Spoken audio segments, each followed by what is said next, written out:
Okay, hello. So, good morning everyone. So, today we're gonna be talk about the Philippine history, the Philippine animation, no? So, Philippine animation, so that's it. So, first we have the learning objectives of this topic. So, at the end of this discussion, the student will be able to first identify the different studio here in the Philippines. Second, student also can explain the different person and or animator that has a big contribution to the animation industry. And also the last is student be able also to enumerate the different types of animation in the Philippines, and by this student will be identify each type of animation. So that's it. So the content of this discussion is we have to tackle about the history of Philippine animation. Second, the studios here in the Philippines, and Filipino animator abroad state their roots and their contribution to the big animation industries. And the last is the Philippine animation examples and able to identify each type of animation. So first we have to go to the history of Philippine animation. So Philippine cartoon and animation, also known as Pinoy cartoon and animation. It is a body of original cultural and artistic work and styles applied to conventional Filipino storytelling, combined with talent and appropriate application of classic animation principles, methods, and techniques. So, which recognize their relationship with Filipino culture, comics, and films. So, it also delves into relying on traditional and common Filipino scenes of going about things or manner of coping with Filipino life and environment. So, moreover, Filipino animation or Pinoy animation was recognized as an industry in 1980s, is now is now ranked among the five topmost on annual revenue in the business outsourcing industry since its recognition. So the industry has been able to produce only four original content full-length animated film, and none of which made it to the box office. So that's it. So we have go down first in the 1930s to 1950s year. So what will be the movie produced or mga animation content, no? So we have here so the 1930s to 1950s. So cartoonist Jose Zabala Santos and Francisco Reyes produced a 6 minutes animated folktales short, what we called Juan Tamad in 1955. So it was the commercial for Purico cooking oil. So Jose Zabala Santos Panoramic, the slice of life comic spread was later adapted, pu- popularized by Larry Alcala, who was a student of Santos. So, a short background of Jose Zabale Santos. So, Jose Zabale Santos was a successful cartoonist from the Philippines and was born in Kalumpit, Bulacan from parents of humble origins. So, Zabales made his first cartoon character with the character of Shanong Sano. So for the comics section in Liwayway. So he was also the originator of the slice of life. So Kanisi slice of life is the describe of the depiction of mundane experiences in art and entertainment. So in theater, slice of life refer to the naturalism, while in literary parlance, it is a narrative technique in which seemingly arbitrary sequence of events in a character life is presented. So that's it, the short background of Jose Zabale Santos, and we have here other person behind in 1930s and 1950s, the Francisco Reyes. So Francisco Reyes is a Filipino illustrator and comic strip artist who regarded as a king of Philippine jungle lord school of comic strip writing. So mao na siya. So also in this date we have to na Juan Tamad in 1955. So kani si Juan Tamad is siya is a story most often told illustrate his almost laziness to a point of stupidity that it becomes comedic. So that's it. So forward na ta sa 1960s. So 1960s, so during this year that when the animation classes started, so it was pioneered by Larry Alcala. So Larry Alcala was a well-known editor, cartoonist, and illustrator in Philippines. In 2018, he was confirmed the national artist for visual arts and the grand collar of Order of National Artists, the Slice of Life, Mangambo, Kalabog in Busio. So, in this time, nag-start na ang started animation classes which is pangunahan ni Larry Alcala. So, in 1970s po, so matawag na to ni Dre in 1970s the period of experimental kay tungod kay daghan ang mga comics genius like Nonoy Marcelo producing groundbreaking materials, not just a cartoonist but also as an animator. So among the people during that time, Nonoy was the only trained because he studied animation in New York. So then Nonoy Marcelo came from to the Philippines. Aimee Marcos talked to him to collaborate on the project, and this is the first full-length animated film entitled Tadhana, which called in English Fate. So short background ni Nonoy Marcelo. Nonoy Marcelo was born no on January 22, 1939 and died October 22, 2002. Was a Filipino cartoonist born in Malabon, Metro Manila. So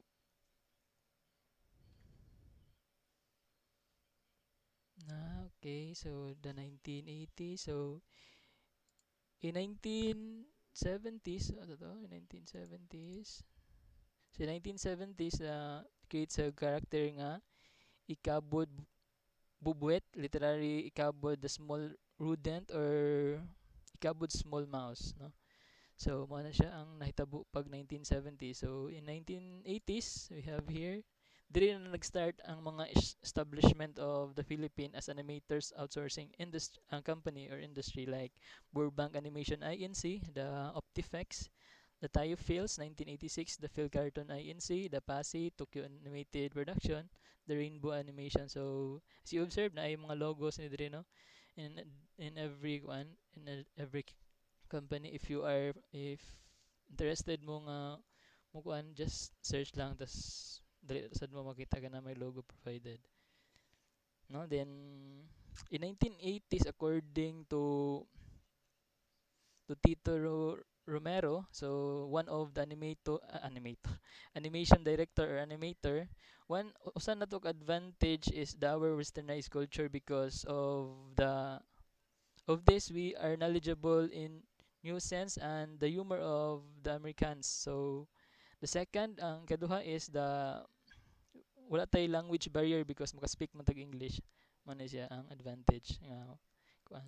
So same year 1980, so na mga movies nga Naguyamyam, the Josephine and Jojo Tapasio 1989, The Anino, The Clears sa Laveria 1984. So there na nag-start na mga daghan nga animated film nag-start kay because of the shown establishment, no?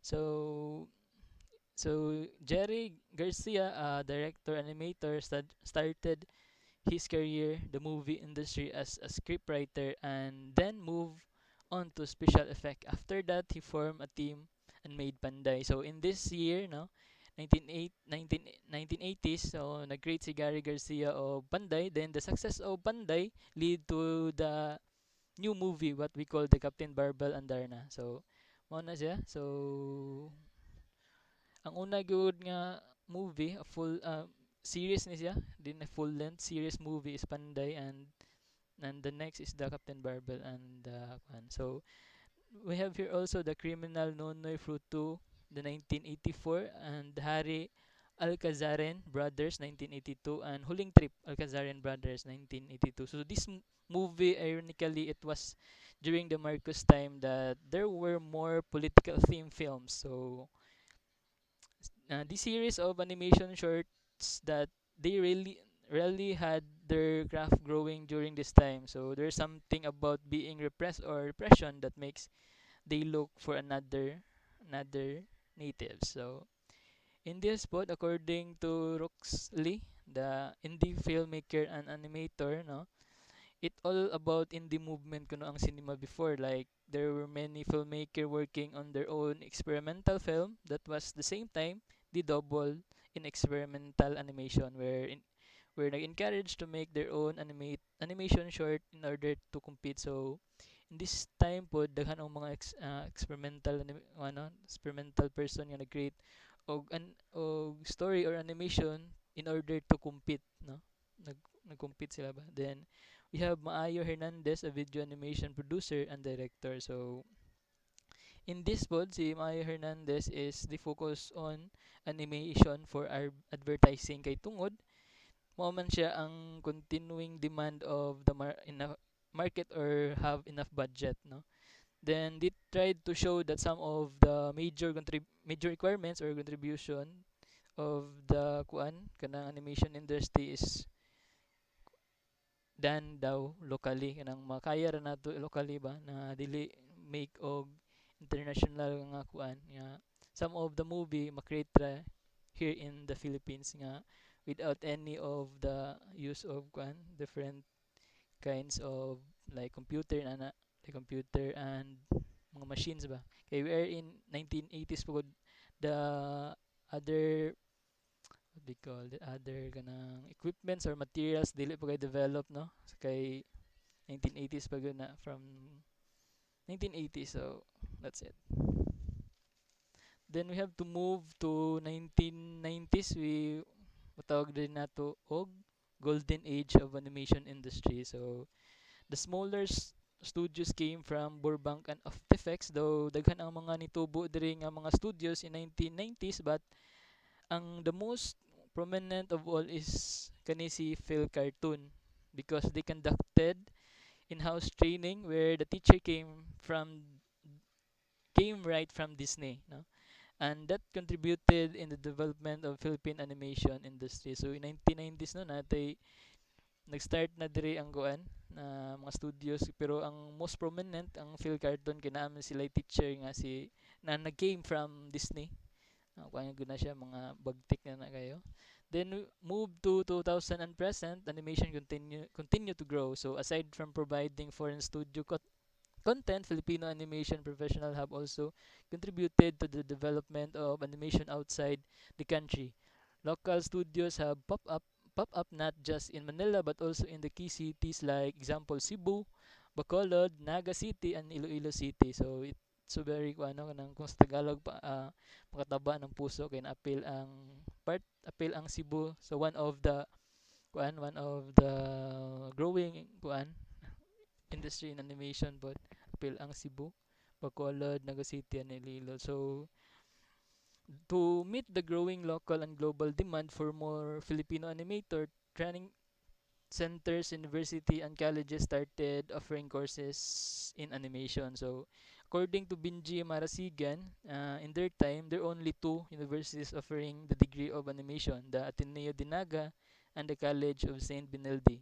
And time passed by, there are a lot of university or schools teaching animation. So, matud pa niya diri nga we are very excited about this development because it will help the industry a lot. So what I'm saying is that the school's role will be to create filmmaker, because that is our difference with studios, because studios is more on assembling line type. So that is the history of the history of animation, Philippine animation. So we moved to the great animation studios and company to work for the Philippine animation. So I have here the seven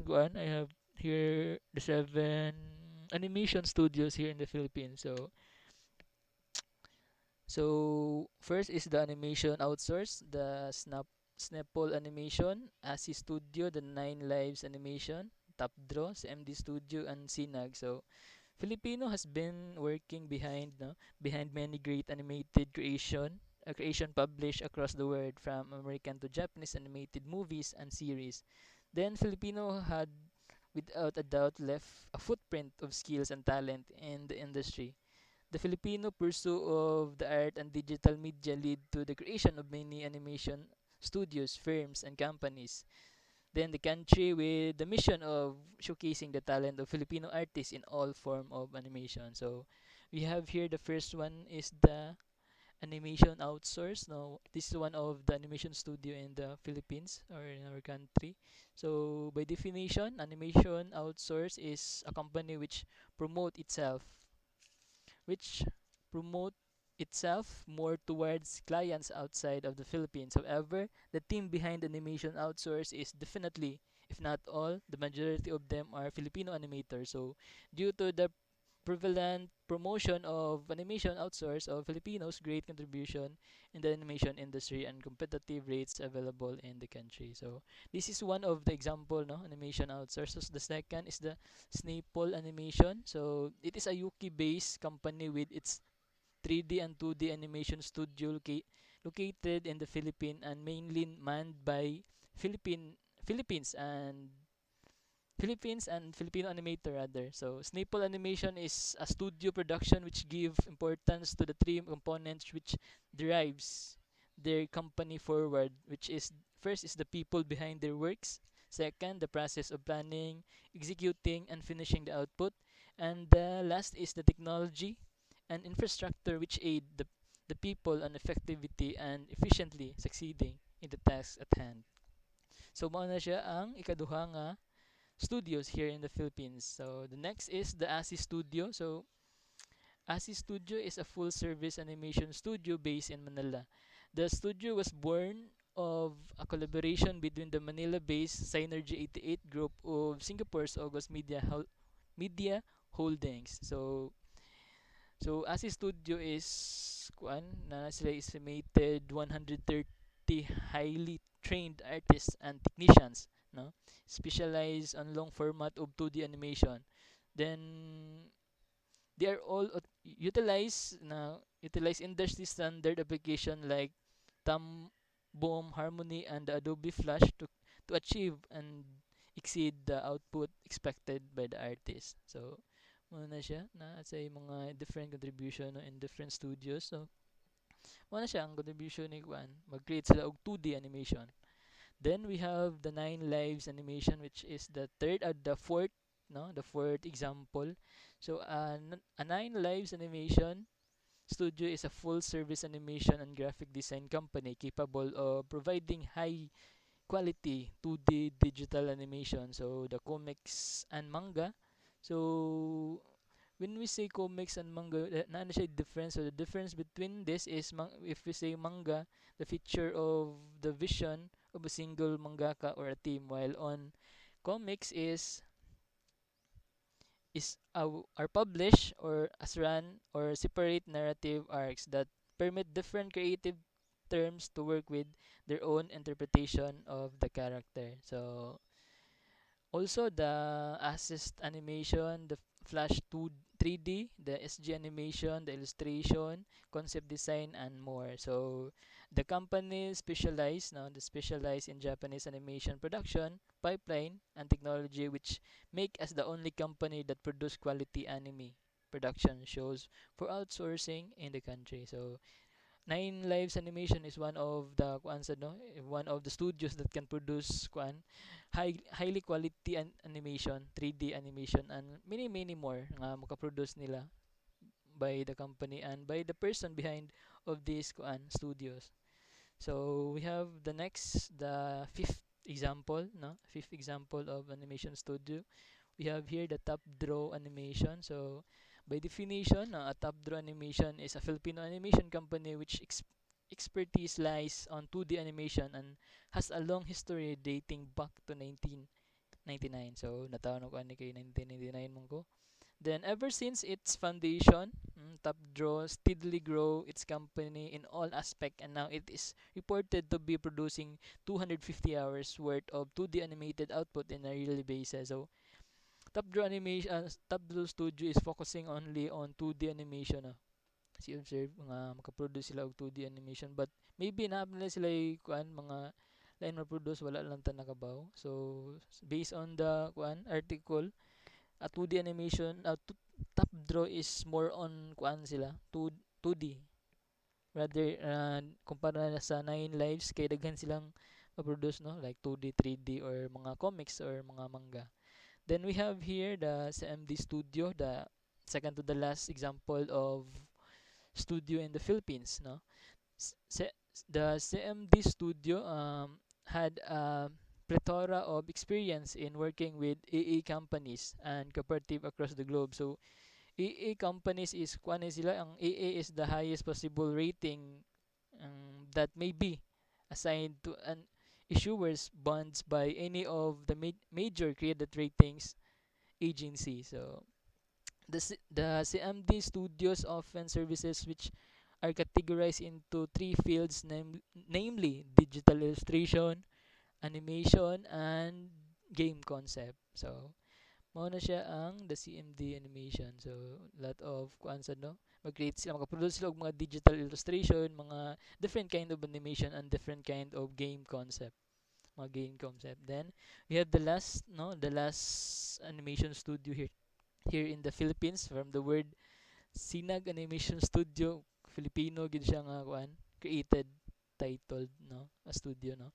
Sinag is a word which means ray or light in Tagalog, and the people behind the Sinag Animation Studio named their team after this symbolic word in hopes that their industry will soon reach maximum potential in producing world class animation embraced locally and internationally. So mao siya ang Sinag Animation Studio. So mao na siya ang five examples of animation studio here in the Philippines. So we have here, no, in the Philippines, we have the Animation Council of the Philippines. So far 100 studios all over the country, and 50 of those are registered under the Animation Council of the Philippines. So mo tong mga gipanghisgot ng ganihan ng mga studios, no, basig na belong to sila di gud ba sina-appeal gid to sila sa Animation Council of the Philippines. So daghang gini sila, 100 of studios.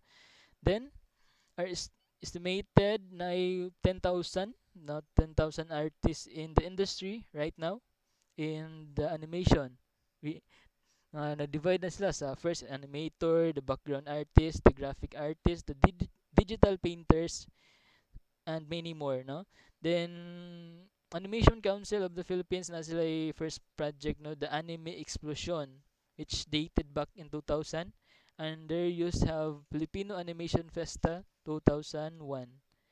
Then latest nilang kuan project, no, mao ni ang Imahinasyon 2009, promoting original Filipino content. So it's all about the kuan, no, it's all about time na after all the outsourcing na nahitabo sa ato nga kuan nga country nga, it's all about time na magbuhat ta og mga Filipino kuan content animator, no.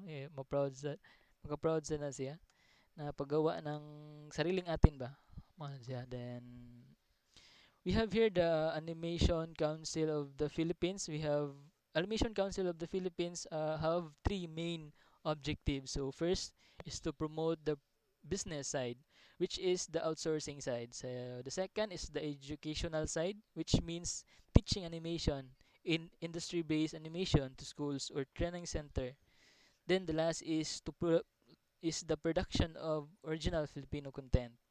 So and lot many more. So wala na ko nahiya diri tanan nga mga na buhat nga kuano mga animation, but some of those daghan kayong mga na create nga animation here in the Philippines na mga Filipino, no, tatak Filipino. Then that's it. So we are now done to the studio, the different studios here in the Philippines, and we're now down to the Filipino animator abroad. So I have here 10 successful Filipino animators who made it big in Hollywood. So ano sila ang mga tao nga na biggest contribution in the animation industry. So as a student artist, what fuels your passion and creativity? It's your parents, friends, your gadget, the surroundings, or your experiences. So whatever it is, now that many successful artists now started just like you, a newbie but full of passion. Yet they are making a name for themselves as top Filipino artists in the international scenes these days. So meet the 10 successful Filipino animator in the global animation industry who join a few of the world's largest firms. So we have here first is is Nilson Bohol. So Nilson Bohol admitted that he was inspired to work in the animation industry because he grew up watching cartoons. So his favorite scene in movie that best illustrate his contribution, he said, was the Par Home because Bohol helped design the new Par Home. So also po na contribute niya sa animation industry kay siya ang nag-design sa DevTech building, the Incrediwagon, and lots of the interiors. So his architecture background obviously helped in doing the set. So Nelson Pod na Pixar's Nelson Ray Bohol was part of Inside Out, no? The Monster University, The Brave, Wall-E, Ratatouille, Cars, and Finding Nemo. So he graduated architecture at Manuel El Quezon University and has joined Pixar in August 2000. So that's the first person, no? That's the first person who have or has a big contribution in the animation industry. So the second one is Ruben Aquino. So Ru- Ruben Aquino, a great animator, should be able to jump into many different bodies and be able to create something complete new yet sincere. So Ruben Aquino is unique in that he has avoided the trap of typecasting throughout his career and has the reputation of always doing something different.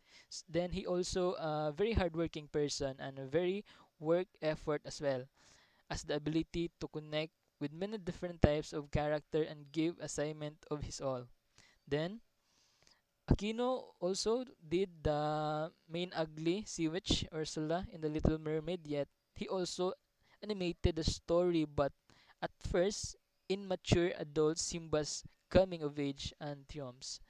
Then Ruben Aquino, while working for Disney, he became part of the film Winnie the Pooh, The Princess and the Frog, and The Lilo and the Stitch. And he won the Outstanding Achievement in Character Animation Award in International Animated Society 2000 International Animated Society 26th Annual Annie Awards too. So, mao na siya. So, if give learning insight, no, if I give, no, what I have learned this person na that na kay kuan believability is a crucial when animating a character, and that you need to work as hard as you can to put up on screen. So mao na siya ang character ni kuan Robin Aquino. So we have here the next is Armad Serrano, the third person who have also a big contribution to animation industry. So Arman Serrano is one of the brain behind films such as A Big Hero 6, Brother Bear, and The Lilo and the Stitch. Is Walt Disney's visual development artist, Arman Serrano. He worked at Sony and was part of Hotel Transylvania and Cloudy. With a chance of Meatballs films, he's been working in industry for almost 3 decades now. So that's the asa siya o contribution, no? 3 decades na good. So in addition, so Armand Serrano is an independent visual development artist, so and also an artist director and production designer for animated feature films and games, specializing the environmental design. So he is a currently working as a production designer for Skydance Animation. So also Arman Serrano is nag-work siya as a freelancer art director for a Bible project and visual development artist for studios such as Netflix Animation and Niantic and the Blur Studio. So Arman Serrano is, you see, no, na daghan siya og contribution, no. Daghan siya og contribution in the animation industry, nga daghan siya na join nga mga studio like what like the Walt Disney. One of those are na siya big natabang, no. Then in the future pod basig create pa ni siya og mga more animated films, no, nga wata kabaw nga na one of the animated film nga tan-aw na to is one of the creator is Arman Serrano pod na. that would be acknowledged. No? Then we have here the fourth, the Mars Cabrera. So Mars Cabrera, no? Mars Cabrera, no, is an animator and layout artist. Mars Cabrera formed part of film such as Teenage Mutant Ninja Turtles, Sabrina, the animated series, no, and Joseph to name a few. He earned Bachelor of Fine Arts at the University of Santo Tomas, or what we call the UST. So Mars Cabrera, accomplished artist, animator, storyboard artist, and illustrator, graphics, and web designer. So with 15 years of experience within the animation industry. So si Mark Cabrera is one of the contribution in the animation industry because he collaborated on projects which include the Walt Disney TV, the DreamWorks, the Warner Brothers, and the Halifax Film or DHX Media. And also he developed and produced realistic or representational sketches and final illustration by hand or using appropriate computer program software requires for each project. So that's it, the contribution of Mark Cabrera. So as you observe, no, kasagaran sa mga person behind kay nagay contribution sa Walt Disney. So makita dyan siya nimo. Then we have here the fifth one is Jose Trinidad. Jose Trinidad is a co-head of story at Disney Animation Studio for Zootopia. Then she oversees the story team, which is responsible for translating the script to its first visual form. Then her Disney credit include film like The Princess and the Frog, Tangle, no, Ralph, and animated short like How to Hook Up Your Home Theater and The Ballad of Nieces. So Trinidad joined Disney in 2004 as a story apprentice. So once she completed the training, she is hired as a story artist. So before joining the Disney team, she worked as an illustrator for toy company, what we call the MGA Entertainment, as well as the Glass Sky Supu or on animated commercial. So Trinidad Walt Disney story artist is become part of films such as what I have said earlier, Zootopia, no? Ricket Alf, Tanggol, and The Princess and the Frog. So, graduated siya sa Cal Arts Character Animation Program. So, muna siya ang ni Juicy Trinidad. So, the fifth person who have successful and a big contribution to the big animation industry abroad. Then we have the sixth one is Bobby Pontillas or Pontelas, what pagbasa na siya.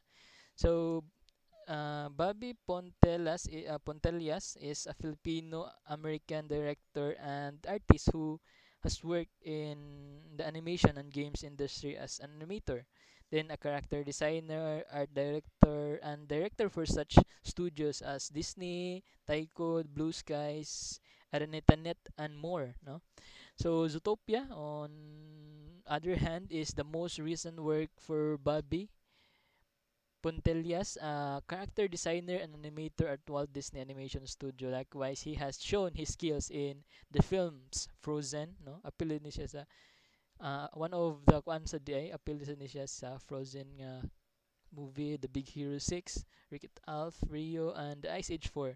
He's an Oscar nominee for Best Animated Short Film for One Small Step.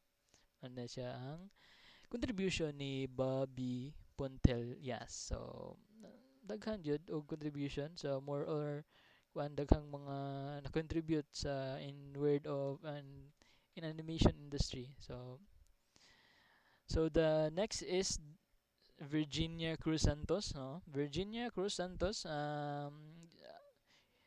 study in and graduated in University of Santo Tomas, no? Is among of those behind the movie The Incredibles, no? Si Virginia Cruz Santos is one of the kuan one of naapil nga naapil og nag-contribute sa movie The Incredible, and she studied fine arts major in advertising at UST before she became part of Pixar. Then the latest kuan the latest work of Cruz Santos is The Nuna, a short film about a Latin grandmother whose solo plans to watch her favorite wrestling TV show was interrupted by her energetic granddaughter. No, Santos says that the grandmother character is similar to the trait of Filipino Lola. So, mao na siya ang contribution ni Virginia Cruz Santos in the Philippine animation, abroad animation industry. But kuan gid siya ng Filipino artist na asa abroad na big contribution of the animation industry. So we have here the third to the last, the si Ronnie Del Carmen. So Carmen, a Pixar story artist and designer. Ronnie Del Carmen is part of Inside Out, The Wall-E, Finding Nemo, and The Road to El Dorado, and The Prince of Egypt. So he was one of the story writer and co-director for the 2015 Pixar film Inside Out. So which he was nominated for an academic award for best original screenplay. So as you observe, no, nagsagaran jud na sa Walt Disney na mga successful contributor, no, ang successful contributor sa kuan mga naiambag yun sa mga kuan film, animated film in abroad ba, are those are mga Filipinos, no, proudly Filipinos. Then we have here the second to the last, Anthony Ocampo. So Anthony Ocampo of Target Digital was one of the many artists behind countless television series that include The Walking Dead. So he made the Trojan's Horse work on the USA Network production specials Helen of Troy, which brought him an award from the Visual Effects Society. Then he graduated from the University of Philippines College of Fine Arts. So, mo na siya ang contribution ni Anthony Ocampo na his kuan one of his biggest contribution is katong movie nga Walking Dead series na siya, and the Helen of Troy. Then we have the last successful person contributed in animation industry abroad is Cesar Velasquez. So before supervisor Cesar Velasquez joined Disney, he was a Warner Digital Studio programmer and effect animator and CineSite effect animator as well. So he was part of the film Rick It Ralph, Tanggol, Bolt, and Chicken Little. So that's it. The 10 person who is big contribution to the animation industry abroad. So we are now down to the some of the example of animated film in the Philippines, and ato siyang i-identify what types of animation nga nabilong siya. So we have here the 5 animated films that Filipino are proud to call their own. So Filipino animator have once again proven their caliber in creating animated film with the release of Sally. So ato na hisgutan niya what is Saving Sally all about, and Saving Sally is what is type of animation nga kuan nabilong. Then an entry to the 2016 Metro Manila Film Festival.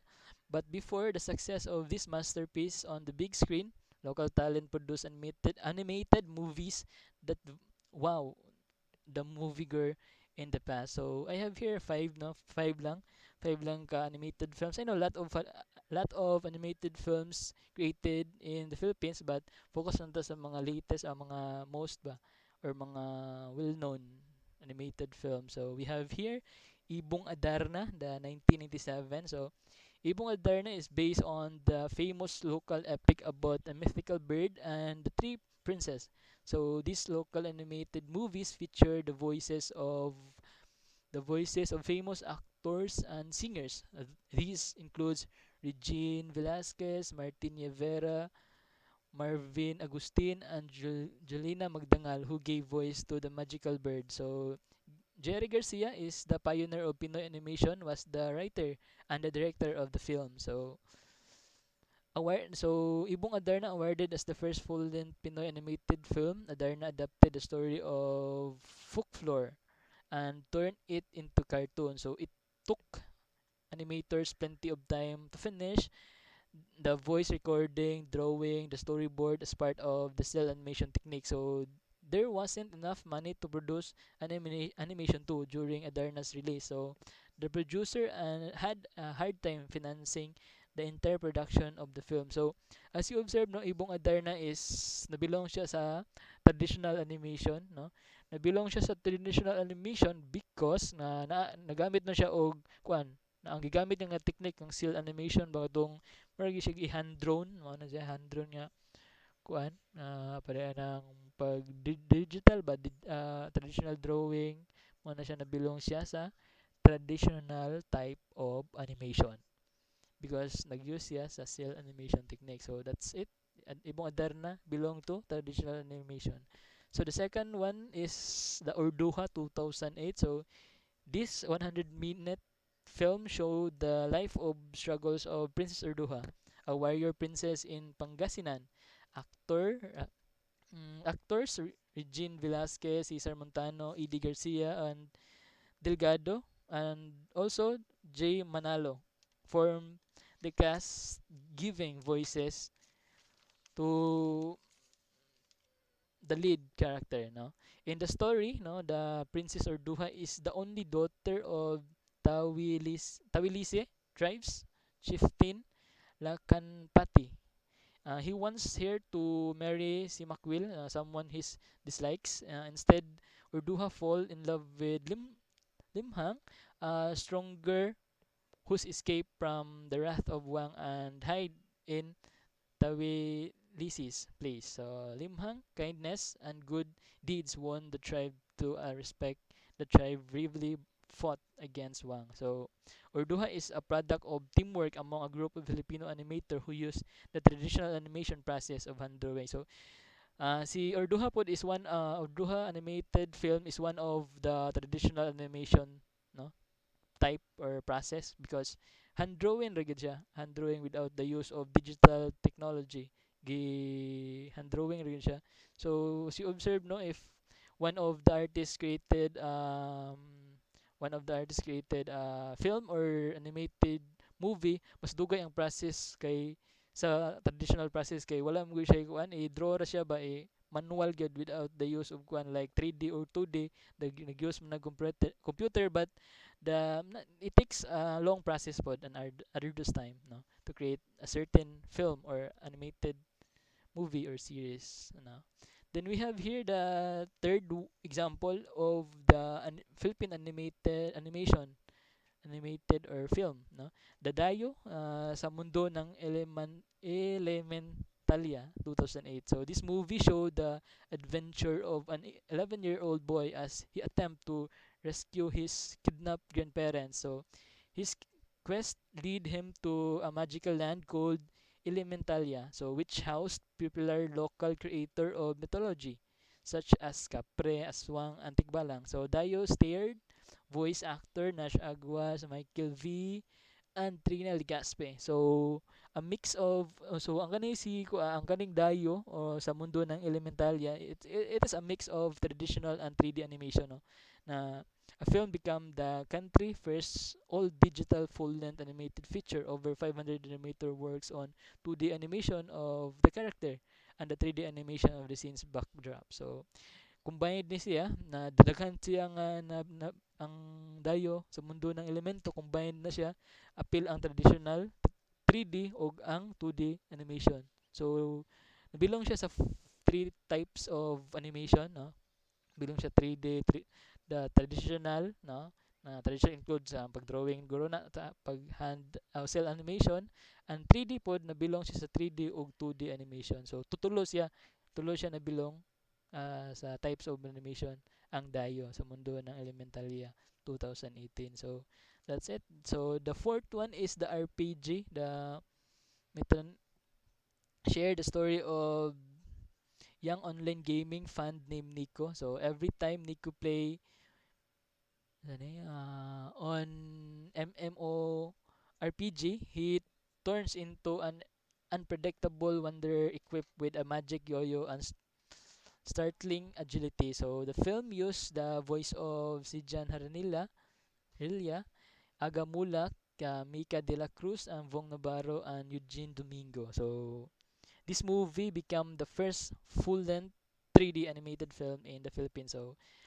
this movie animated film is nabilong siya sa 3D animated film without the using of traditional or the 2D. So 3D ra gyud siya. Then we have here the last example of animated film, the Saving Sally 2016. So a story of teenager love between a young aspiring comics book artist and a gadget inventor.